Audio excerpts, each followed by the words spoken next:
నమస్కారం. ఈటీవీ 360కి స్వాగతం. ముందుగా ప్రధానాంశాలు.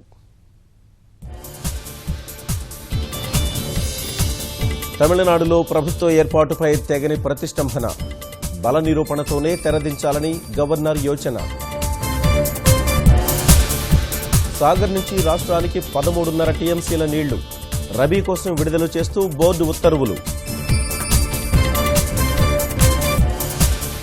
అమరావతి మెట్రో రైలుకు జర్మనీ, ఫ్రాన్స్ రుణం 3,500 కోట్లు ఇచ్చేందుకు అంగీకారం.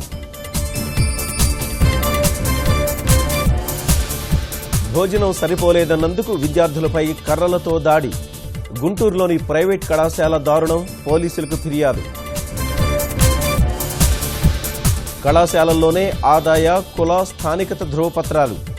అనంతపురం జిల్లాలో అధికారుల వినూత్న సేవలు. ఆసుపత్రికి వెళ్లాలన్నా రోగిని మోసుకెళ్లాల్సిన దుస్థితి. కోట్లు ఖర్చు చేస్తున్నా మారని మన్యం మార్గాలు. ఆర్థిక, రక్షణ రంగాల్లో మరింత దృఢంగా భారత్ యుఎస్ బంధం. పరస్పర సహకారంతో పనిచేయాలని ఇరు దేశాల నిర్ణయం.